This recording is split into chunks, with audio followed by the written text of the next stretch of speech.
এখন আপনাদের সামনে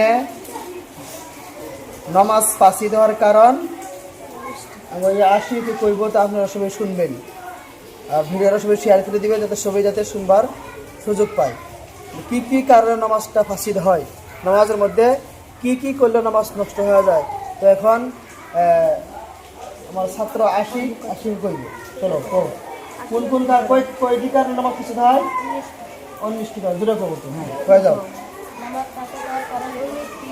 1 নম্বর নামাজের ভিতরে কথা বলা, 2 নম্বর সালাম দেওয়া, 3 নম্বর সালামের জবাব দেওয়া, 4 নম্বর শব্দ করা, 5 নম্বর বিনা উজুরে কাশি দেওয়া, 6 নম্বর বিপদে বা বেদনায় শব্দ করিয়া কাঁদা, 7 নম্বর নামাজের বাইরে লোকের লোকমান গ্রহণ করা, 8 নম্বর নামাজে কোরআন শরীফ দেখিয়া পড়া, 9 নম্বর নাপাক জায়গায় সিজদা করা, 10 নম্বর নামাজে দুনিয়াদারি কোনো কিছু চাওয়া, 11 নম্বর পানহার করা, 12 নম্বর আমলে কাসির, 13 নম্বর কিবলার দিক হইতে সিনা ফিরানো, 14 নম্বর ইমামের আগে মুক্তাদি দাঁড়ানো, 15 নম্বর প্রতি রুকুনে 2 বারে বেশি শরীর ফুলকানো, 16 নম্বর নামাজে শব্দ করিয়া হাসা, 17 নম্বর 3 তসবিহ পরিমাণ সকল খুলিয়া থাকা, 18 নম্বর হাসির জবাব দেওয়া, 19 নম্বর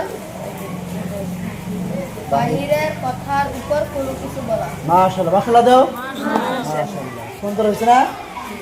এইগুলা কারণে নামাজ ফাঁসিদ হয়। কেউ যদি নামাজের মধ্যে এইগুলা কাজকর্ম করে তার নামাজ নষ্ট হয়ে যাবে। আপনারা সবাই ভিডিওটা শেয়ার করে দিবেন।